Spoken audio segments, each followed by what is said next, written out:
commence juste par me présenter. Donc, moi, je suis Sandy Loapre, donc de l'adresse en Normandie. Et sur ce webinaire, je suis avec Laurence de Tricot, d'Intermed à Marseille. Et on a aussi en back-office Lucas de Ronalpia, voilà, pour les petites questions techniques. Donc l'objectif de ce webinaire, c'est de vous présenter l'appel à projet 2026 des Sentiers, un programme d'accompagnement à l'implantation en ruralité qu'on a développé avec le KIF depuis maintenant un peu plus de 2 ans.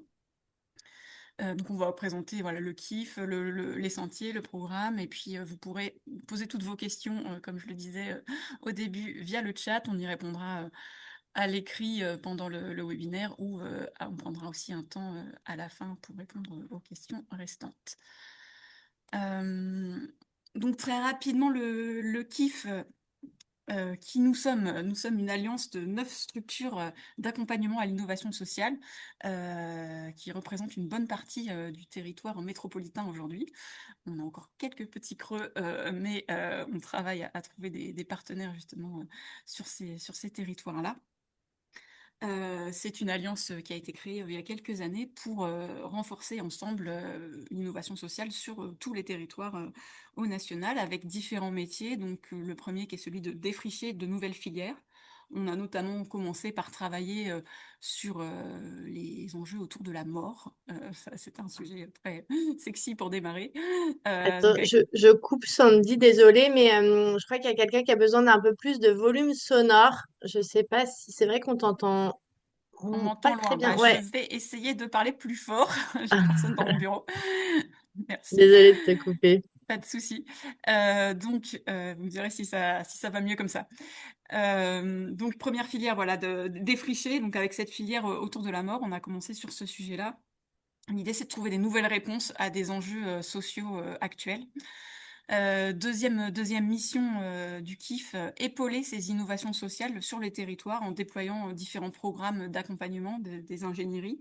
Donc on a notamment travaillé sur les sentiers qu'on va un petit peu plus expliquer juste après, mais aussi sur un autre programme qui s'appelle Inclusion et ruralité. Et puis le troisième métier, c'est de faire système dans le sens où ce qu'on travaille ensemble, on cherche aussi à le diffuser à d'autres acteurs. Et donc dans le cadre des sentiers, par exemple, on a réalisé un guide qu'on diffuse auprès des autres accompagnateurs. L'objectif, c'est de partager aussi nos enseignements sur tous ces sujets. L'équipe de coordination sur ce programme du KIF, donc comme je le disais, le KIF, on est 9 structures, mais pour chaque projet, programme qu'on développe, on est une équipe plus restreinte. Et donc sur les sentiers, nous sommes 4 interlocuteurs, donc sur 4 régions différentes. Donc voilà, Lucas sur Rhône-Alpia, qui est le coordinateur du programme, moi-même sur la Normandie, Laurence intermède sur Marseille et Émilie à Athis en Nouvelle-Aquitaine. Donc c'est nous qui pilotons le programme, mais ce programme il s'adresse bien à toutes les régions françaises. On s'est aussi entouré dans le cadre de ce programme-là de différents partenaires, donc des partenaires financeurs, donc la Vise, l'Union européenne et la Caisse d'épargne, mais aussi des partenaires opérationnels qui interviennent à différentes étapes, que ce soit pour le comité de sélection, mais aussi dans le cadre de webinaires ou d'événements qu'on a organisés. Donc des experts de la ruralité, des experts de l'innovation sociale, des experts de l'implantation et de l'essaimage. Voilà, vous avez un petit peu ici la liste, donc notamment la NCT, la Banque des Territoires, le RTES, Bouge ton coq, Village Vivant. Voilà, donc ces partenaires nous permettent de construire aujourd'hui ce programme de façon renforcée. Les objectifs, je crois que c'est à toi, Laurence, je te Ouais, passe la parole. et ça passe pas. Ah si, ça y est. Oui, du coup, on va rentrer un peu plus dans le vif du sujet après la présentation du KIF. Je vais vous présenter le détail du programme des sentiers. Pourquoi les sentiers? Bah, l'objectif principal, c'est de répondre aux besoins de territoires ruraux qui sont pas ou peu couverts en amenant des solutions concrètes qui ont déjà été éprouvées sur d'autres territoires. Et pour ça, on a deux autres objectifs. On va faciliter l'essaimage en faisant gagner du temps aux structures, à savoir, on va leur donner les clés pour analyser rapidement la faisabilité de leur projet sur le territoire choisi.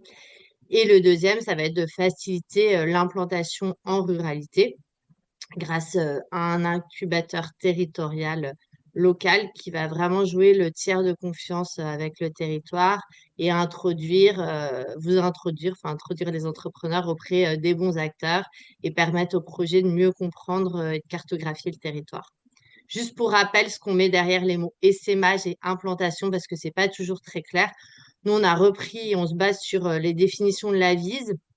L'essaimage, il va correspondre à la reproduction d'un modèle d'une structure de l'ESS qui a fait ses preuves, la reproduction du modèle qui a fait ses preuves sur un autre territoire ou plusieurs autres territoires, tandis que l'implantation, elle va correspondre vraiment à l'étape d'atterrissage, d'arrivée d'une structure sur un nouveau territoire. Dans l'écosystème de l'essaimage, on a plusieurs types de programmes d'accompagnement pour vous repérer à peu près pour les sentiers.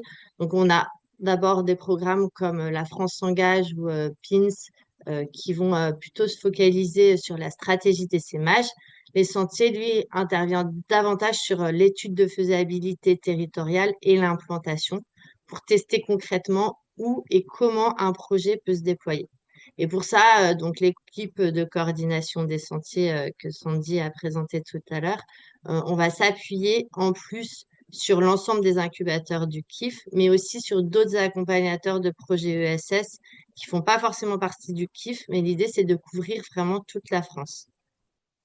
C'est un programme assez court qui dure 6 mois et qui est vraiment basé sur l'expérimentation. Il peut intervenir en amont ou en complément du coup, de programmes comme ceux de la France s'engage ou de PINS. Et du coup, par rapport aux autres programmes, il a la particularité de s'adresser à des projets qui souhaitent s'implanter en ruralité. Et du coup, sur les 2 dernières éditions, donc ça fait 2 ans que ça existe, là on en est à la 3e édition, il y a 23 projets qui ont été accompagnés par les sentiers, 11 en 2024 et 12 en 2025, partout en France.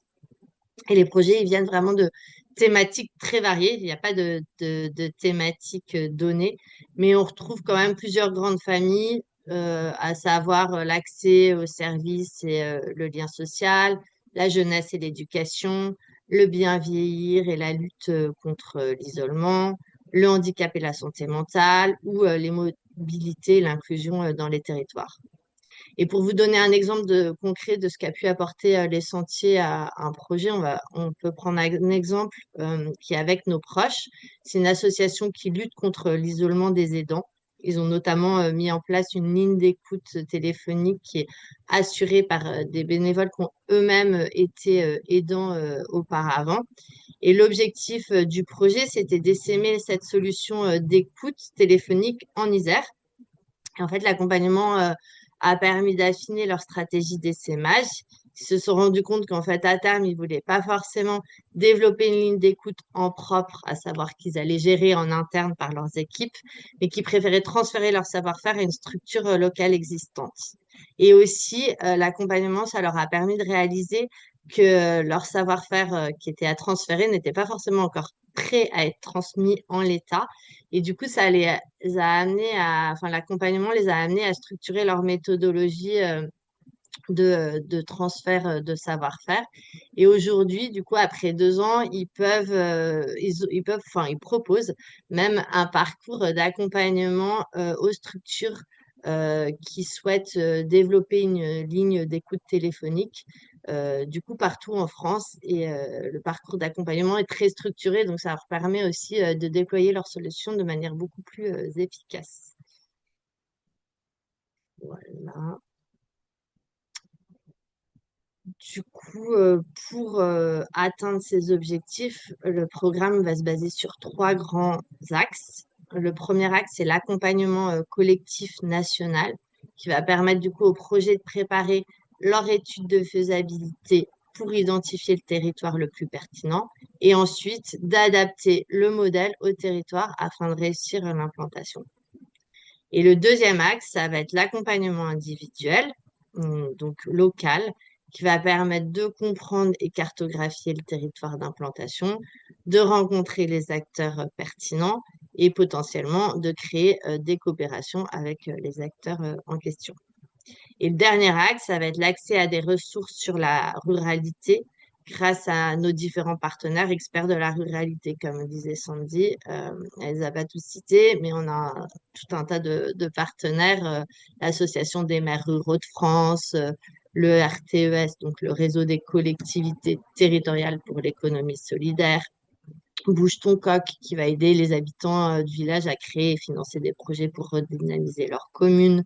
Village Vivant, qui est une coopérative immobilière qui va financer et accompagner des rénovations locaux pour soutenir l'ESS en zone rurale.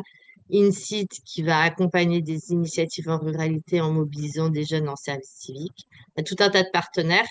D'ailleurs, si vous allez sur la page, enfin, sur le site du KIF et sur la page des sentiers, vous avez accès au replay de ces différents webinaires qui ont été réalisés sur la ruralité, si ça vous intéresse.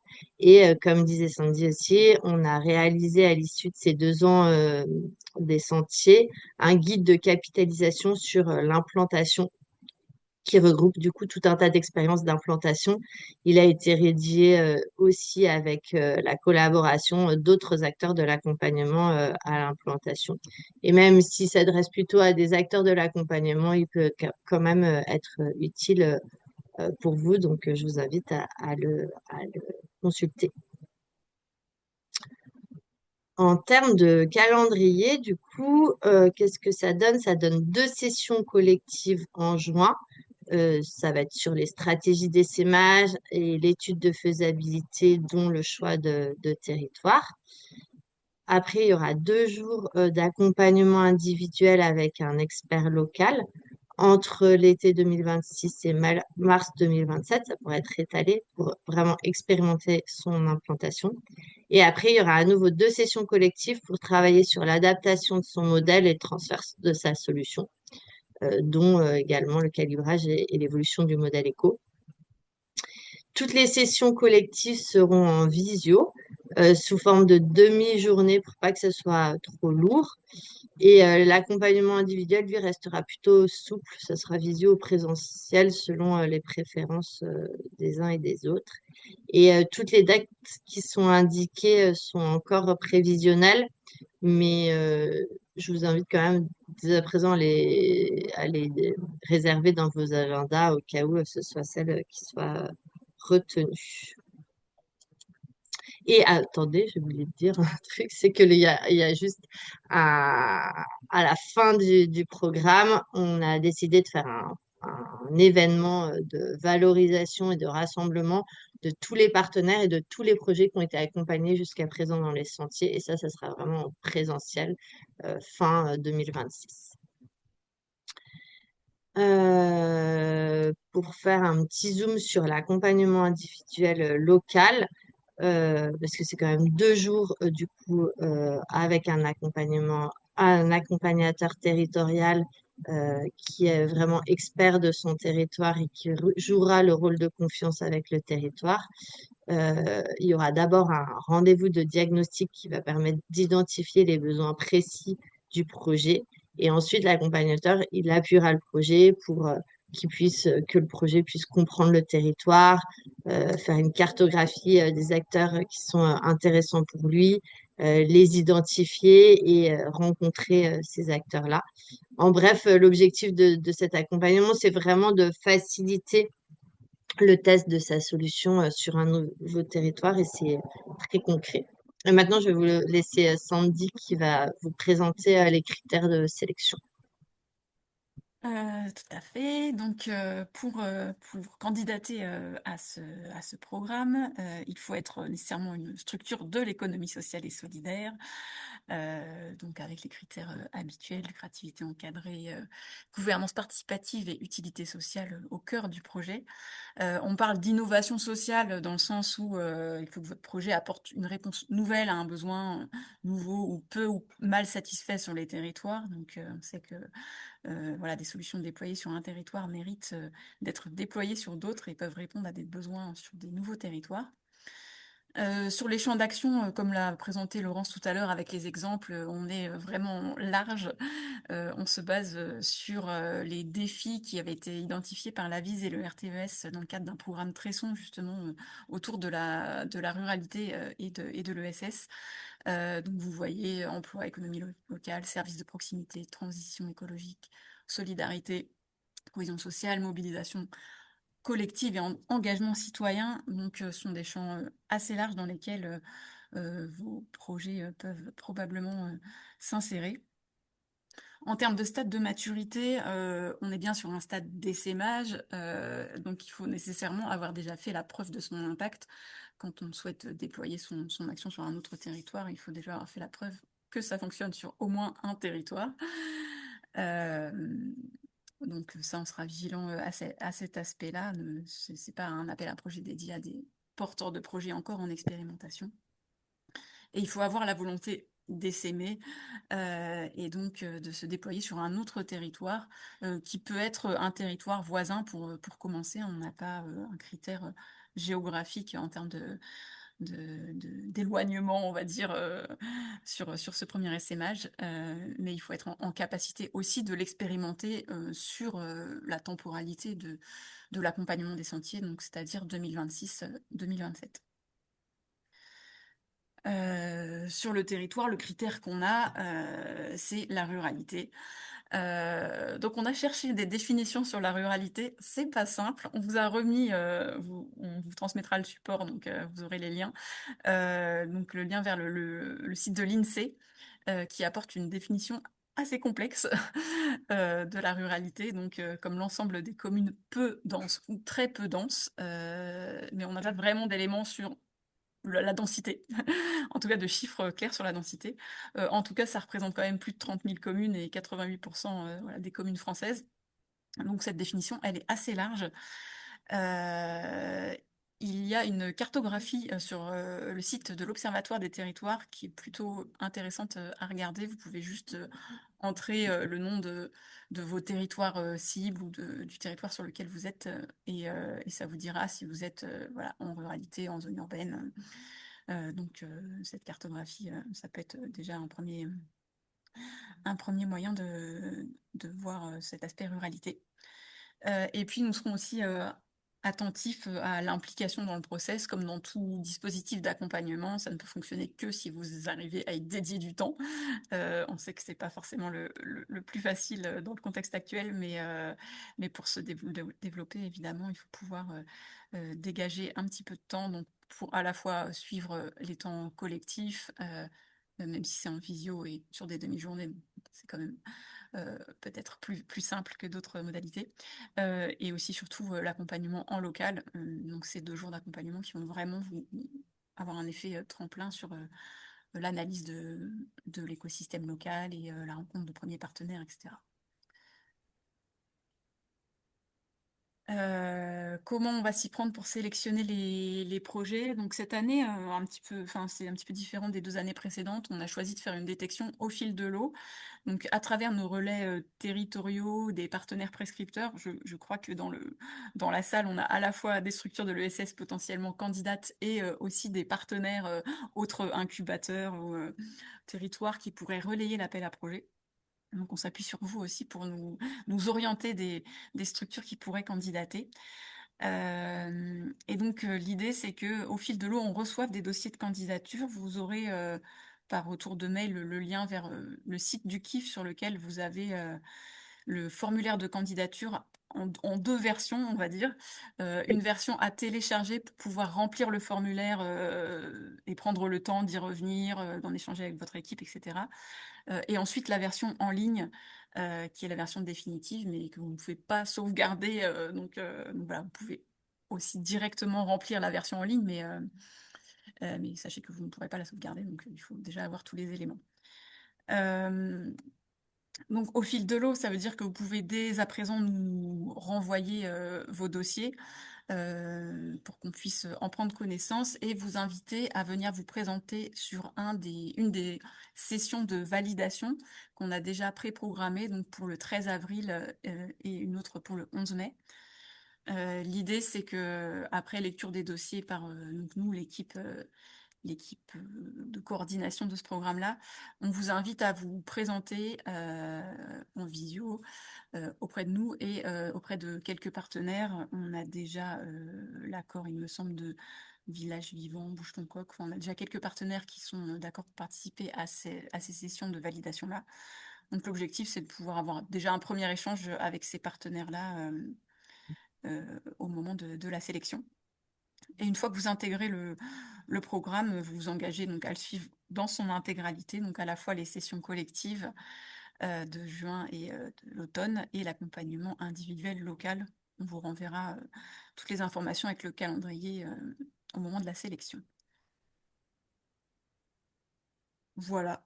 On a été assez rapide, je crois, sur la présentation, mais du coup, peut-être que vous avez des questions sur le programme ou sur les modalités de sélection. Je voulais juste préciser quelque chose. Je me suis rendu compte, si tu peux revenir sur la slide d'avant. Ouais. En fait, les sessions de validation programmées, on a mis 13 avril et 11 mai, c'est la date d'envoi limite des dossiers de candidature. Et les sessions programmées, c'est 24 avril et 22 mai, il me semble, euh, pour que vous puissiez bloquer les dates si jamais. Ah oui, il y a eu une petite On le donnée. rajoutera dans le support avant de vous l'envoyer, mais voilà, je précisais ça à l'oral.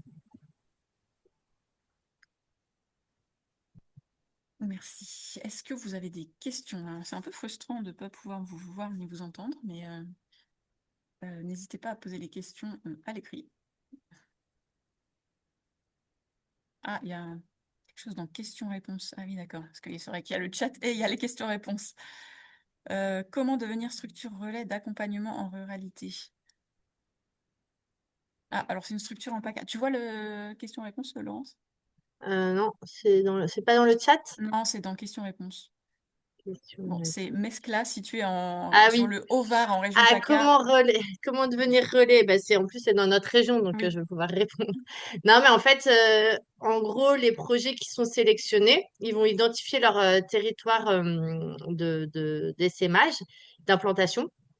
Et du coup, en fonction de ça, nous, on va chercher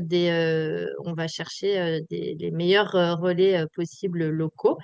Donc, n'hésitez pas à vous faire connaître de nous, si jamais vous êtes prescripteur, en disant que vous êtes partant pour être accompagnateur. Et après, en fonction des projets et de là où ils veulent s'implanter, on vous contactera. Mais n'hésitez pas à vous faire connaître de nous. En tout cas, là, moi, je retiens que la MESCLA serait partante pour accompagner des projets potentiellement qui veulent s'implanter dans le département du Var, par exemple.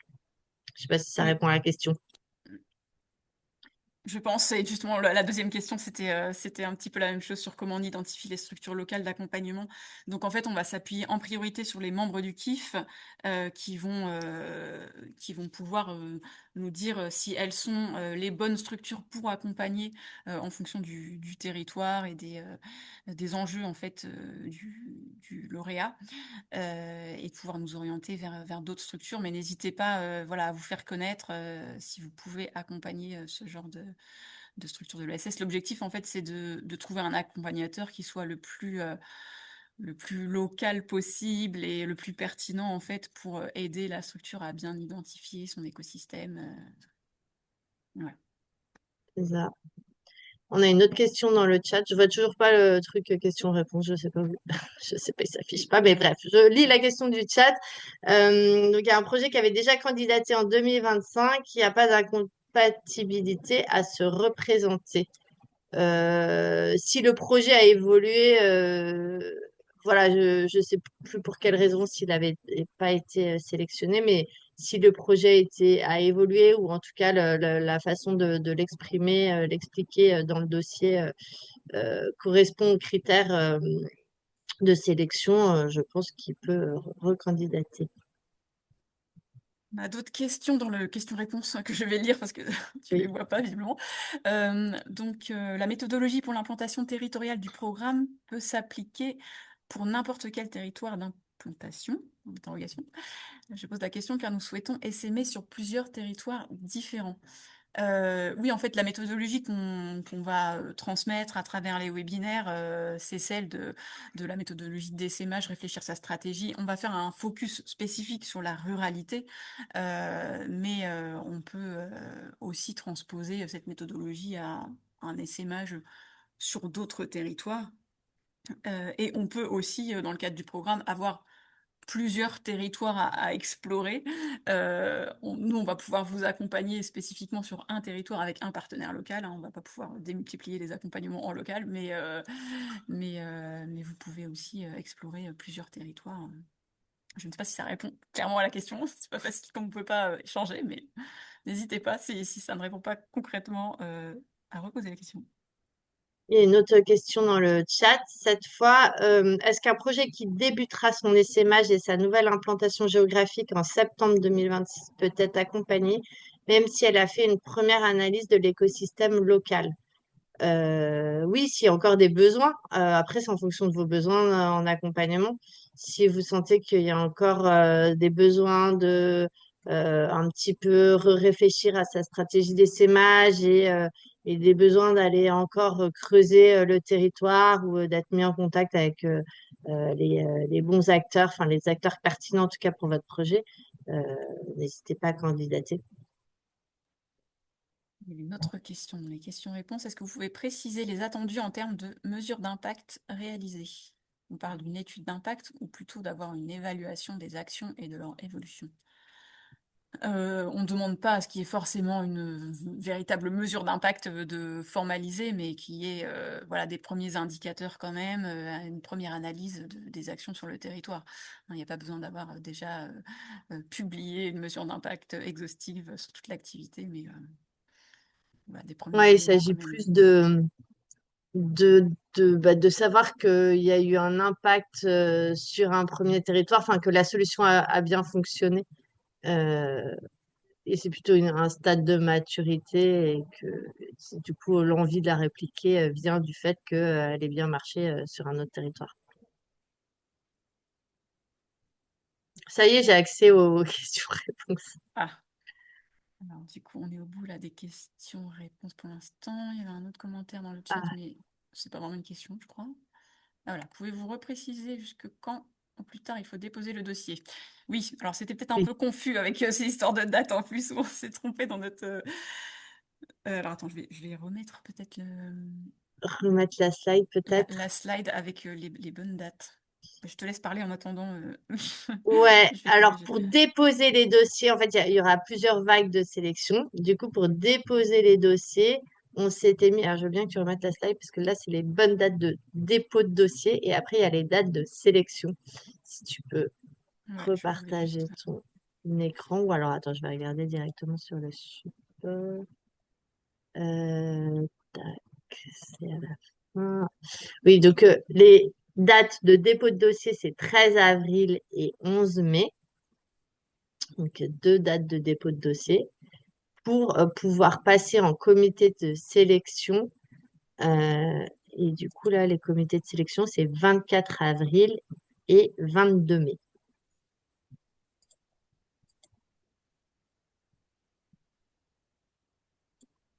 Est-ce que Voilà, c'est j'ai juste plus fait clair? la correction. Hop, repartager.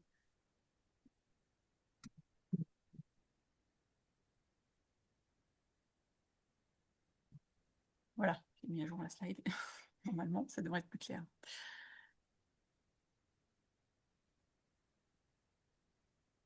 Est-ce qu'on a d'autres questions? Tac, je vais me faire une petite. Voilà, ça c'était clair. Est-ce qu'on a d'autres questions?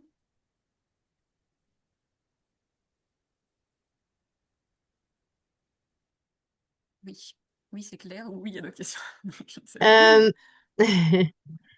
je rebondis sur le message d'Olivier qui, leur essaimage va être reporté par la fédération à Paris, étant notre second associé avec la Banque des Territoires. Est-ce une difficulté? L'essaimage portera sur toutes les antennes Solia présentes en France. Oui, en revanche, pour l'expérimentation, comme on disait tout à l'heure, il faudra choisir un territoire précis pour pouvoir être accompagné localement.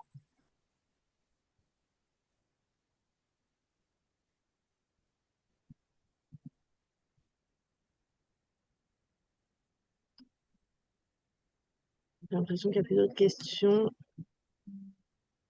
Nous sommes en contact avec Cédric pour le projet de la Fondation Entreprendre et voici nos coordonnées.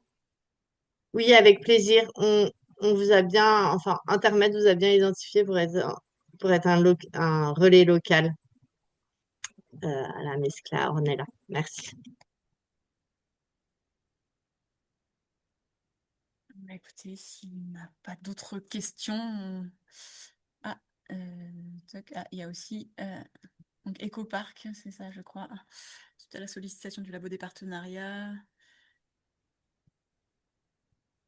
Oui, C'est noté du aussi. coup, c'est noté aussi pour Ecopark. Très bien, merci.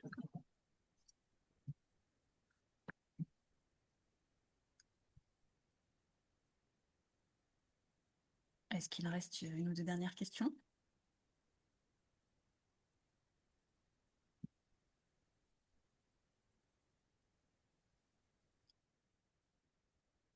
Sinon, ben, on va vous quitter là-dessus. On va vous renvoyer le support du webinaire ainsi que le lien vers le replay et, euh, et les éléments de communication pour que vous puissiez relayer aussi autour de vous. Et n'hésitez pas à nous contacter. Alors, dans le support, on a mis les coordonnées de Lucas euh, pour toute question sur le programme. Voilà, je ne sais pas si tu as quelque chose à ajouter, Laurence, ou si tout est clair. Non, t'as tout dit. Merci. Merci. Merci à tous. Bonne journée et ben, à bientôt peut-être. Au revoir. Bonne journée, à bientôt, au revoir.